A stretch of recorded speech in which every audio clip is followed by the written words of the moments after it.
ವೇದಿಕೆ ಮೇಲಿರೋ ಎಲ್ಲ ನನ್ನ ಆತ್ಮೀಯ ಸ್ನೇಹಿತರೆ ಹಾಗೂ ಹಂಸಲೇಖ ಅವರು ಬಂದಿರೋದು ನನಗೆ ಭಾಳ ತುಂಬ ಹೃದಯಕ್ಕೆ ಹತ್ತಿರವಾದವರು. ಮತ್ತು ಒಂದು ದೇಸಿ ಸಂಸ್ಕೃತಿನ ಇವತ್ತು ಪ್ರಮೋಟ್ ಮಾಡ್ತಿರೋರೆ ಅವರೊಬ್ಬರು ಅಂತ ಹೇಳಿದ್ರೆ ಅದರಲ್ಲಿ ಎರಡನೇ ಮಾತಿಲ್ಲ. ಹಾಗೆ ನಮ್ಮ ವಿಜಯ್ ಕುಮಾರ್ ಕೊಡಿಯಾಲ್ ಬೈಲವರು ಅವರೊಂಥರ ಮಾಂತ್ರಿಕ.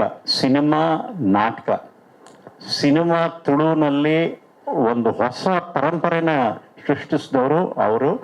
ಇತ್ತೀಚೆಗೆ ಅವರು ಗೂಳಿಗ ಅಂತ ಒಂದು ನಾಟಕ ಮಾಡ್ತಾ ಇದ್ದಾರೆ. 850 ದಾಟಿಬಿಟ್ಟಿದೆ. It may reach 2000 shows.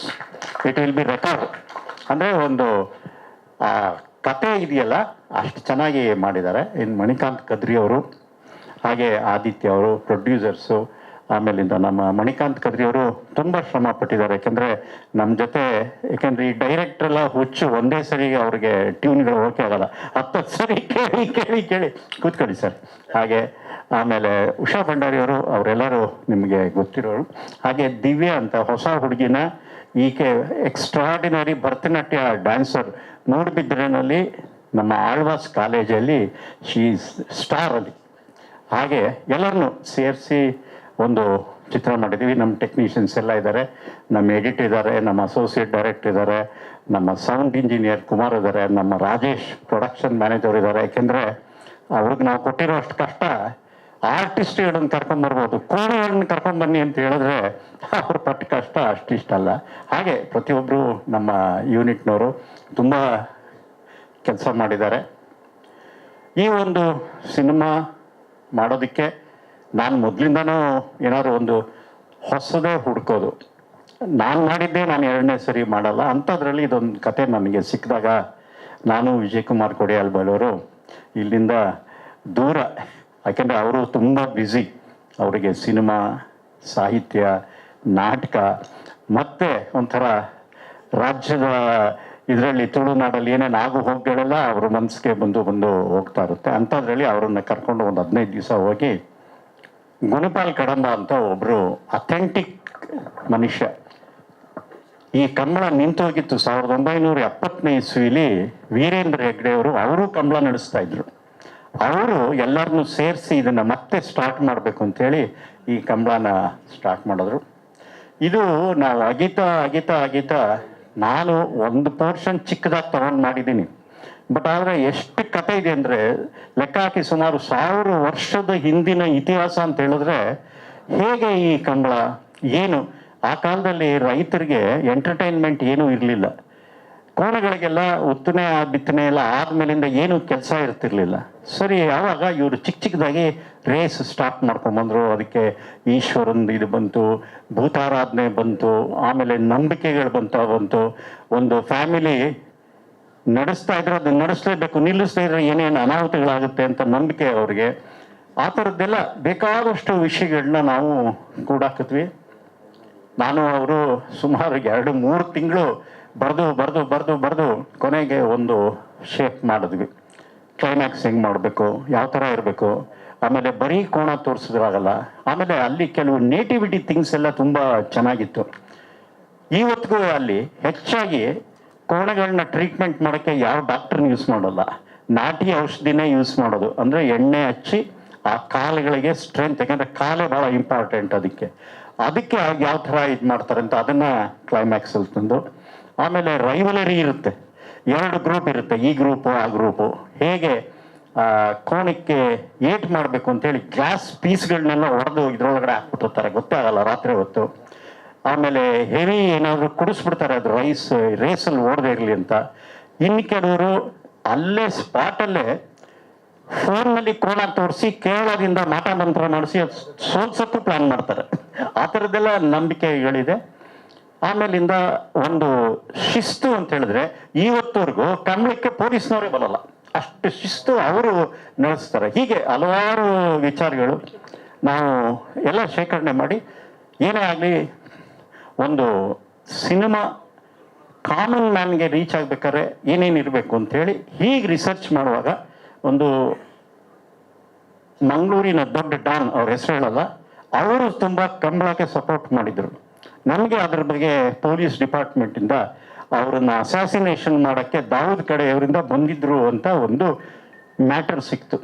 ಅದು ದುಬೈಯಿಂದ ಲಿಂಕ್ ಇತ್ತು. ಸರಿ ಇರಲಿ ಅಂದ್ಬಿಟ್ಟು ನಾವು ಅದನ್ನು ಆ ಕ್ಯಾರೆಕ್ಟರ್ನು ಒಂದು ತಂದು ಹೇಗೆ ಅವ್ರು ಅಂಡರ್ವರ್ಲ್ಡ್ನವರಾದ್ರೂ ಕಂಬಳಿಕ್ಕೆ ಅವರು ನಡೆಸ್ತಾ ಇದ್ದಿದ್ದ ರೀತಿ, ಅವರು ಸಹಾಯ ಮಾಡ್ತಿದ್ದಿದ್ದ ರೀತಿ, ಬಡವರಿಗೆಲ್ಲ ಅಂಗಡಿ ಇಡಕ್ಕೆ ಅವರೇ ದುಡ್ಡು ಕೊಡ್ತಾ ಇದ್ರು. ಆ ಥರ ಒಂದು ವಿಷಯಗಳು ಎಲ್ಲ ಇದ್ದು ಅದನ್ನು ಸಿನಿಮಾದಲ್ಲಿ ಮಾಡಿದ್ವಿ. ಆಮೇಲೆ 2 ಹೀರೋಗಳನ್ನ ತಗೋಬೇಕಾಗಿತ್ತು. ಯಾಕೆಂದರೆ 2 ಓಡಿಸೋರು ಆಗಬೇಕಾಗಿತ್ತು. ನಮ್ಮ ಸಿನಿಮಾ ಹೀರೋಗಳು ಯಾರು ಮಾಡೋಕ್ಕೆ ಆಗ್ತಿರ್ಲಿಲ್ಲ. ಯಾಕೆಂದರೆ ಕೋಣ ಓಡುತ್ತಲ್ಲ, ಅದನ್ನು ಹಿಡಿಯೋದಿದೆಯಲ್ಲ 800 to 1500 ಹಾರ್ಸ್ ಪವರ್ ಅದು ಓಡೋದು. ಅದನ್ನು ಮನುಷ್ಯ ಕಂಟ್ರೋಲ್ ಮಾಡಿಕೊಂಡು ಓಡಬೇಕು. ಅದು ಕೆಸರಲ್ಲಿ ಓಡಬೇಕು. ಸೊ ಅದಕ್ಕೆ ಇಬ್ಬರನ್ನ ಟ್ರೈನ್ ಮಾಡಿ ನಾನೇನು ಧೈರ್ಯ ಮಾಡಿದೆ, ಅವರು ಶ್ರೀನಿವಾಸ್ ಗೌಡ ಅಂತ, ಅವ್ರನ್ನ ಹುಸೇನ್ ಬೋಲ್ಟ್ ಅಂತಾರೆ. ಹುಸೇನ್ ಬೋಲ್ಟ್ ಯಾವ ಥರ ಓಡ್ತಾನೆ ಅದಕ್ಕಿಂತ ಜಾಸ್ತಿ ಅವರು ಕೆಸರಲ್ಲಿ ಕ್ರಾಸ್ ಮಾಡಿ, ಯಾಕೆಂದರೆ ಹುಸೇನ್ ಬೋಲ್ಟು ಶೂ ಹಾಕ್ಕೊಂಡು ಒಳ್ಳೆ ಹುಲ್ಲಿಗಾವಲ ಮೇಲೆ ಓಡ್ತಾನೆ. ಬಟ್ ಈ ಶ್ರೀನಿವಾಸ್ ಗೌಡ 2 ಕೋಣ ಹಿಡ್ಕೊಂಡು ಆ ಕೊಚ್ಚಿನಲ್ಲಿ ಕಾಲಿಟ್ಟರೆ ತೆಗಿಯೋಕ್ಕೆ ಆಗಲ್ಲ. ಅದರಲ್ಲಿ 8 ಸೆಕೆಂಡಲ್ಲಿ 6 ಸೆಕೆಂಡಲ್ಲಿ 100 ಮೀಟರ್ಸ್ ಮಾಡಿ ಈ has become world famous. So ಅವರನ್ನೇ ತಗೊಂಡ್ಬಂದೆ ನಾನು ಹೀರೋ. ಯಾಕೆ ನೀನು ಯಾವ ಹೀರೋ ಮಾಡಿದ್ರು ಅದಕ್ಕೆ ನ್ಯಾಚುರಲ್ ಆಗಿ ರಿಯಾಲಿಟಿ ಕೊಡೋಕ್ಕೆ ಆಗ್ತಿರ್ಲಿಲ್ಲ. ಸೊ ಆದ್ರಿಂದ ಅದನ್ನು ಧೈರ್ಯ ಮಾಡಿ ಯಾವ ಹೀರೋಗೂ ಇದು ಸೂಟ್ ಆಗಲ್ಲ ಅಂಥೇಳಿ ಅವ್ರನ್ನೇ ಹೀರೋ ಮಾಡಿ ಅವ್ರಿಗೆ ಒಂದು ಕ್ಯಾರೆಕ್ಟರ್ ತಂದು ಅವ್ರಿಗೊಂದು ಸ್ವಲ್ಪ ಟ್ರೈನ್ ಮಾಡಿ, ಕೊನೆಗೆ ದಿವ್ಯಾನ ನಾನು ನಮ್ಮ ಮೂಡುಬಿದ್ರೆ ಕಾಲೇಜಲ್ಲಿ ಹೋಗಿದ್ದಾಗ ಆಕೆ ಒಂದು ಸೂಪರ್ ಸ್ಟಾರಲ್ಲಿ ಅಷ್ಟು ಚೆನ್ನಾಗಿ ಭರತನಾಟ್ಯ ಡ್ಯಾನ್ಸ್ ಮಾಡ್ತಾರೆ. ಸೊ ಅವರನ್ನ ನಾನು ವೀರಣ್ಣವರು ಸೇರಿ, ಆಮೇಲೆ ಸ್ವರಾಜ್ ಅಂತ ಒಬ್ಬರು ಹುಡುಗ ಅವರ ಗುಳಿಗಾದಲ್ಲಿ ಭಾಳ ಚೆನ್ನಾಗಿ ಆ್ಯಕ್ಟ್ ಮಾಡ್ತಾರೆ, ಅವ್ರನ್ನೇ ಹಾಕಿದ್ವಿ. ಹೀಗೆ ಭಂಡಾರಿ ಅವರು ಭಾಳ ಒಳ್ಳೆ ನುರಿತ ಆ್ಯಕ್ಟರ್ಸು. ಹೀಗೆ ಆಮೇಲೆ ಹಲವಾರು ಒಳ್ಳೆ ಕಲಾವಿದರನ್ನ, ಲೋಕಲ್ ಕಲಾವಿದರನ್ನೇ ಮಂಗಳೂರಿಂದ ನವೀನ್ ಪಟೇಲ್ ಇರ್ಬೋದು, ಗೋಪಿನಾಥ್ ಭಟ್ರು ಇರ್ಬೋದು, ಇನ್ನು ಅನೇಕರು ಎಲ್ಲರನ್ನೂ ಸೇರಿಸಿ ಅವರೆಲ್ಲ ಪಾಪ ನಮಗೆ ಎಷ್ಟು ಸಹಾಯ ಮಾಡೋದು ಅಂದರೆ ಶೂಟಿಂಗ್ ತುಂಬ ಕಷ್ಟ ಇತ್ತು. ಯಾಕೆಂದರೆ ಮೇನಲ್ಲಿ 44 ಡಿಗ್ರಿ, 44 ಡಿಗ್ರೀಸ್. ಆಮೇಲೆ ಅದು ಹೆಂಗೆ ಶೂಟಿಂಗ್ ಅಂದರೆ ನಮ್ಮ ಥರ ಇನ್ನೊಂದು ಸರಿ ಬಾ 2 ಸರಿ ಹೋಗೋ ಅನ್ನೋ ಥರ ಇರಲಿಲ್ಲ. ಅವ್ರು ಕಂಬಳದವ್ರು ಎಲ್ಲ ಬಿಟ್ಕೊಟ್ಬಿಟ್ಟಿದ್ರೆ ಬಂದರೆ ರೀಟೇಕ್ ಇಲ್ಲ, ನೀವು ನಿಮ್ಗೇನು ಬೇಕು ನೀವು ತಕ್ಕೊಳ್ಳಿ ಅಂತ. ಕೊನೆಗೆ ನಾನು ಗಿವಿಯವರು ವಿಜಯನವರೆಲ್ಲ ಯೋಚನೆ ಮಾಡಿ 14 ಕ್ಯಾಮ್ರಾ ಒಂದೊಂದು ರೇಸ್ಗೆ, 14 ಕ್ಯಾಮ್ರಾಸ್. ಯಾಕೆಂದರೆ ಪ್ರತಿಯೊಂದು ಆ್ಯಂಗಲಲ್ಲೂ ಶಾರ್ಟ್ ಸಿಕ್ಬೇಕು. ಸರಿ ಅದನ್ನೆಲ್ಲ ಶಾರ್ಟ್ ತೆಗೆದು ಡ್ರೋನಲ್ಲಿ ತೆಗೆದು ಆಮೇಲಿಂದ ಗ್ರೀನ್ ಮ್ಯಾಟಲ್ಲಿ ನಮ್ಮ ಆರ್ಟಿಸ್ಟ್ನ ಇಟ್ಕೊಂಡು ಅದಕ್ಕೆ ಮ್ಯಾಚ್ ಮಾಡಿ ಡಬಲ್ ಕೆಲಸ ಅದೆಲ್ಲ. ಸೊ ಅದು ಸಿನಿಮಾದಲ್ಲಿ ನೋಡಿದ್ರೇ ಗೊತ್ತಾಗೋದು. ಆ ಥರ ಒಂದು ಮಾಡಿದ್ದೀವಿ. ಅದರಲ್ಲಿ ಹೆಗ್ಡೆಯವ್ರಿಗೂ ಕೂಡ ನಾನು ಹೋಗಿ ಕೇಳಿದೆ, ಒಂದು ಸಂದೇಶ ಕೊಡೋದು ಕ್ಯಾರೆಕ್ಟರ್ ಇತ್ತು. ಯಾರು ಸಂದೇಶ ಕೊಟ್ಟರೆ ಚೆನ್ನಾಗಿರುತ್ತೆ? 1-2 ಫ್ಯಾಮಿಲಿ ಜಗಳದ ಮಧ್ಯ, ಈ ಕಂಬಳದ ಮಧ್ಯ ಒಂದು ದೊಡ್ಡ ಅನಾಹುತ ಆಗೋ ಇದರಲ್ಲಿ ಯಾರ ಕೈಲಿ ಹೇಳಿಸ್ಬೇಕು ಅಂದಾಗ ನಾನು ಹೋಗಿ ಅವ್ರು ಕೇಳಿದಾಗ ಅವರು ನನಗೆ, ನಾನು ಅವರು ಕ್ರಿಕೆಟ್ ಆಡ್ತಾ ಇದ್ವಿ. ನಮ್ಮ ತಂದೆಯವರು ಧರ್ಮಸ್ಥಳ ಮಹಾತ್ಮೆ ಚಿತ್ರ ತೆಗೆದಾಗ ನಮ್ಮ ತಂದೆಯವರು ದೊಡ್ಡವರು ರತ್ನವರ್ಮ ಹೆಗ್ಡೆ ಅವ್ರ ಜೊತೆ ಚಿತ್ರದ ಕತೆ ಡಿಸ್ಕಸ್ ಮಾಡ್ಬೇಕಾದ್ರೆ ನಾನು ವೀರೇಂದ್ರ ಹೆಗ್ಡೆ ಅವರು ಅವ್ರ ಮನೆ ಪಕ್ಕದಲ್ಲಿ ಕ್ರಿಕೆಟ್ ಆಡ್ತಿದ್ವಿ. ಅಲ್ಲಿಂದ ನನಗೆ ಅವರು ಚೆನ್ನಾಗಿ ಗೊತ್ತು. ಸೊ ಅವರು ಒಪ್ಕೊಂಡು ಒಂದು ಮಾಡಿದ್ರು. ಅದು ಒಂದು ನಮಗೆ ಅದು ಒಂದು ಸಂದೇಶ. ಅಂದರೆ ದ್ವೇಷ ಬಿಡಿ, ಪ್ರೀತಿ ಮಾಡಿ ಅನ್ನೋದೇ ಸಂದೇಶ. ಲೈಫಲ್ಲಿ ಬರೀ ದ್ವೇಷ ಇರಬಾರ್ದು, ಪ್ರೀತಿನೇ ಭಾಳ ಮುಖ್ಯ ಅಂಥೇಳಿ ಈ ಥರ. ಮಣಿಕಾಂತ್ ಕದ್ರಿಯವರು ಕೆಲವು ಇನ್ಸ್ಟ್ರೂಮೆಂಟ್ ಎಲ್ಲ ಲೈವ್, ಅಲ್ಲೆಲ್ಲ ಒಂದು ಕಾಲೇಜ್ಗೆ, ನಾವು ಕ್ರಿಶ್ಚಿಯನ್ ಕಾಲೇಜ್ಗೆ ಹೋಗಿದ್ರು, ಅದೇ 150 ಜನ ಟ್ರಂಪೆಟ್ಸು ಇದು ಎಲ್ಲವೂ ಅಲ್ಲಿ ಲೋಕಲ್ ಇದೆ. ಸೊ ಹೀಗೊಂದು ಪ್ರಯತ್ನ ಪಟ್ಟಿದ್ದೀವಿ. ಯಾಕೆಂದರೆ ಪ್ರಯತ್ನ ಅಷ್ಟೇ, ಮಿಕ್ಕಿದ್ದೆಲ್ಲ ಜನಕ್ಕೆ ಬಿಡಬೇಕಷ್ಟೆ, ರಿಸಲ್ಟ್ ಕೊಡೋದು ಅವರು. ನನಗೆ ಇದೊಂದು 2 ಥರ ಲಿಂಕ್ ಇತ್ತು. ಯಾಕೆಂದರೆ ನಮ್ಮ ತಾಯಿ ಉಡುಪಿಯವರು, ನನ್ನ ವೈಫು ಪುತ್ತೂರು. ಹೀಗಾಗಿ ಒಂದು ದಕ್ಷಿಣ ಕನ್ನಡದ ಲಿಂಕ್ ನನಗಿತ್ತು. ಆದ್ದರಿಂದ ಅದೊಂದು ಇಲ್ಲ, ನನಗೆ ಏನು ಅಂತ ಹೇಳಿದ್ರೆ ಈ ಬೆಂಗಳೂರಿನ ಕಥೆನೇ ಮಾಡ್ಕೊಂಡು ನಾವು ಕರ್ನಾಟಕನ ಮರ್ತು ಬಿಡ್ತಾ ಇದ್ದೀವಿ. ನಾನು ಮೊನ್ನೆ ಗುಲ್ಬರ್ಗಾಗೂ ಬೀದರ್ಗೂ ಹೋಗಿದ್ದೆ. ಅಲ್ಲಿ ಕೆಲವು ಕಥೆಗಳೆಲ್ಲ ಕೇಳ್ಬಿಟ್ಟು ಏನು ನಾವು ಇದನ್ನೆಲ್ಲ ಬಿಟ್ಬಿಡ್ತಾ ಇದ್ದೀವಲ್ಲ, ಎಂತೆಂಥ ಕಥೆಗಳಿದೆ, ಎಂತೆಂಥ ಸಂಸ್ಕೃತಿಗಳಿದೆ.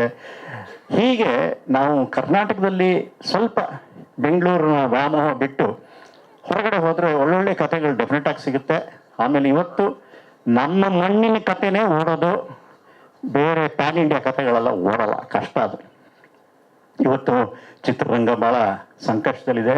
ಇವತ್ತು ಗ್ರಹಣ, ಎಲ್ಲ ಕಡೆ ಗ್ರಹಣ ಬಿಡುತ್ತೆ, ಆದರೆ ಈ ಕನ್ನಡ ಚಿತ್ರರಂಗಕ್ಕೆ ಗ್ರಹಣವೇ ಬಿಡಲ್ಲ. ಈಗೇನೋ ಹೊಸ ರೂಮರು ಸಬ್ಸಿಡಿ ತೆಗೆದಿದ್ದಾರೆ ಅಂತ.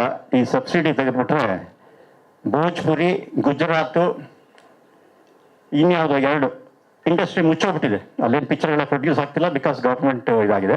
ಸೇಮ್ ಥಿಂಗ್ ಈಗ ಆಗುತ್ತೆ. ಅಂದರೆ ಸಿದ್ದರಾಮಯ್ಯನವ್ರ ಮೇಲೆ ನಂಬಿಕೆ ಇದೆ, ಅವರು ಈ ಸಬ್ಸಿಡಿನ ತೆಗಿಯೋಕ್ಕೆ ಬಿಡಲ್ಲ, ಡೆಫಿನೆಟಾಗಿ ಕೊಡ್ತಾರೆ. ಆದ್ದರಿಂದ ನನಗೆ ಇಲ್ಲಿನ ಒಂದು ಅವರಿಗೆ ರಿಕ್ವೆಸ್ಟ್, ಯಾವುದೇ ಕಾರಣಕ್ಕೂ ಸಬ್ಸಿಡಿನ ಯಾರೋ ಮೂರ್ಖರ ಮಾತು ಕೇಳಿಕೊಂಡು ಸಬ್ಸಿಡಿನ ನಿಲ್ಲಿಸಬೇಡಿ. ಅವರು ಸರ್ಕಾರದವರು ಏನ್ರಿ ಉದ್ಯಮ ಏನಾಗುತ್ತೆ, ನಿಮ್ಗೇನು ಲೋನ್ ಕೊಡ್ತಾರೆ ಗೌರ್ಮೆಂಟು? ಏನು ಲೋನ್ ಕೊಡ್ತಾರೆ? ನಿಮ್ಮ ಮನೆ ಬಾಡಿಗೆ ಇರಬೇಕು. ಈಗ ನಾನು 4 ಮನೆ ಕಳ್ಕೊಂಡಿದ್ದೀನಿ, ರವಿಚಂದ್ರನ್ 5 ಮನೆ ಕಳ್ಕೊಂಡಿದ್ದಾರೆ, ಹಿಂಗೆ ಮನೆ ಕಳ್ಕೊಂಡೇ ಹೋಗ್ಬೇಕು ನಾವು. ಲೋನ್ ಎಲ್ಲ ಕೊಡಲ್ರಿ, ಅದೆಲ್ಲ ತಪ್ಪು ಸರ್. ಉದ್ಯಮದಿಂದ ಬರೀ ಎಕ್ಸಿಬಿಟರಿ ಆಗುತ್ತೆ ಅಷ್ಟೇ. ಅವ್ರ ಕರೆಂಟ್ ಬಿಲ್ಲು, ನೀರಿನ ಬಿಲ್ಲು ಅದಾಗುತ್ತೆ ಅಷ್ಟೇ.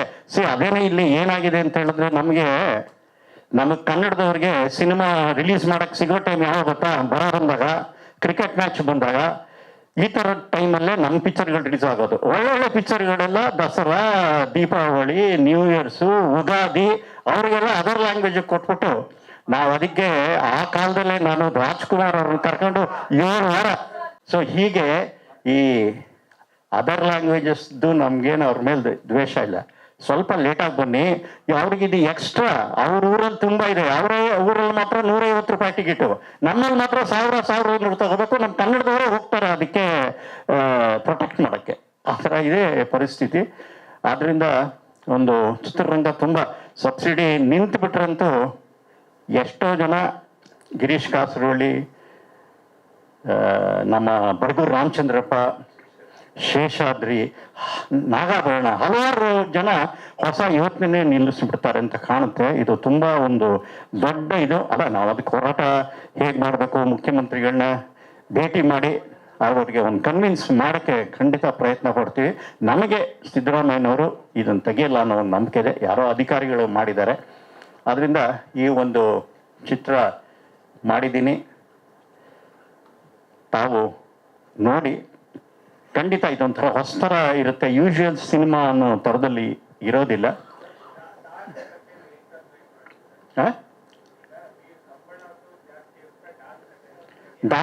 ಒಂದು ಇದು ಉಪ್ಪಿನಕಾಯಿ ರೀ, ಊಟದಲ್ಲಿ ಎಲ್ಲ ಥರ ಇರುತ್ತೆ. ಪಲ್ಯ ಇರುತ್ತೆ, ಚಟ್ನಿ ಇರುತ್ತೆ, ಕೋಸಂಬರಿ ಇರುತ್ತೆ, ಮೇನ್ ಕೋರ್ಸ್ ಇರುತ್ತೆ, ಅನ್ನ ಇರುತ್ತೆ, ಸಾಂಬಾರು ಇರುತ್ತೆ, ಮೊಸರು ಇರುತ್ತೆ, ಮಜ್ಜಿಗೆ ಹುಳಿ ಇರುತ್ತೆ. ಹಾಗೆ ಸಿನಿಮಾ ಎಲ್ಲನೂ ಒಂದೊಂದೇ ಐಟಮ್ಸ್ನ ಆ್ಯಡ್ ಮಾಡ್ಕೊಂಡು ಬರ್ತೀವಿ.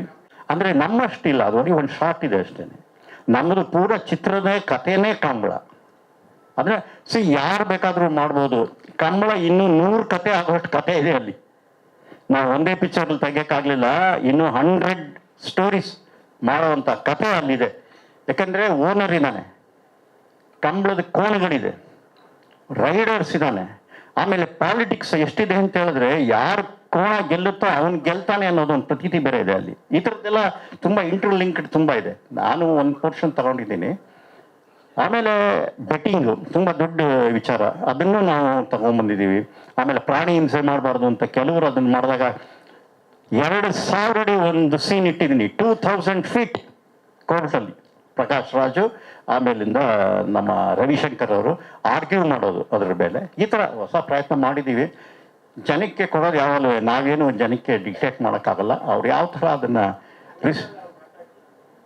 ಇಲ್ಲ, ಅದು ಹೈಕೋರ್ಟಲ್ಲಿ ಇರೋದ್ರಿಂದ ಕನ್ನಡನೇ ಯೂಸ್ ಮಾಡಬೇಕಾಗಿತ್ತು. ಹೈಕೋರ್ಟಲ್ಲಿ ತುಳು ಇರಲಿಲ್ಲ. ಯಾಕಂದ್ರೆ ಆರ್ಗ್ಯೂ ಮಾಡಿದ್ರೆ ಹೈಕೋರ್ಟ್ ಕೇಸ್ನ ತುಳುನಲ್ಲಿ ಮಾಡೋಕ್ಕಾಗಲ್ಲ, ಕನ್ನಡದಲ್ಲೇ ಮಾಡಬೇಕಾಗಿತ್ತು ಅಂತ ಕನ್ನಡದಲ್ಲೇ ಮಾತಾಡಿದ್ವಿ. ಬಟ್ ಅದಕ್ಕೆ ಕೊನೆಯಲ್ಲಿ 2 ಡೈಲಾಗ್ ಮಾತಾಡ್ಸಿದ್ದೀವಿ ತುಳುದವ್ರ ಕೈ. ಹೀಗೆ ಇನ್ನು ಎಲ್ಲ ಹಲವಾರು ಅವರು ಮಾತಾಡಿದ್ದಾರೆ. ಇವೆಲ್ಲ ಬಂದಿದ್ದಕ್ಕೆ ಧನ್ಯವಾದಗಳು. ನಿಮ್ಮ ಯಾವಾಗಲೂ ನಮಗೆ ಒಂದು ಬೇಷ್ ಅಂತ ಬೆನ್ತಟ್ಟಿ ತಟ್ತಾ ಇದ್ದರೆ ಇನ್ನೂ ಬೇಕಾದಷ್ಟು ಚಿತ್ರಗಳನ್ನ ಮಾಡಿ. ಈಗ ನಮ್ಮ ಸಂಸ್ಥೆನೂ 100 ವರ್ಷ ಹತ್ತತ್ರ ಬರ್ತಾ ಇದೆ. 100ನೇ ಪಿಕ್ಚರ್ ಬೇರೆ ಮಾಡಬೇಕು ಅಂತ ಇದ್ದೀನಿ. ಭಾಳ ದೊಡ್ಡ ಪಿಕ್ಚರ್ ಪ್ಲ್ಯಾನ್ ಮಾಡ್ತಾ ಇದ್ದೀನಿ. ನಿಮ್ಮ ಆಶೀರ್ವಾದ, ಕನ್ನಡ ಜನತೆ ಆಶೀರ್ವಾದ, ನಮ್ಮನ್ನು 75 ವರ್ಷದಿಂದ ನಡೆಸ್ಕೊಂಡು ಬಂದಿದ್ದಾರೆ ನಮ್ಮ ಫ್ಯಾಮಿಲಿನ. ಅವ್ರು ಯಾವಾಗಲೂ ಒಳ್ಳೆ ಚಿತ್ರಗಳಿಗೆ ಕೈ ಬಿಡಲ್ಲ ಅನ್ನೋದೊಂದು ನಂಬಿಕೆ ಇದೆ. ಆದ್ದರಿಂದ ತಾವೆಲ್ಲರೂ ಹರಿಸಿ ಈ ಚಿತ್ರನ ನೋಡಿ. ಧನ್ಯವಾದಗಳು. ಜೈ ಹಿಂದ್, ಜೈ ಕರ್ನಾಟಕ ಮಾತೆ.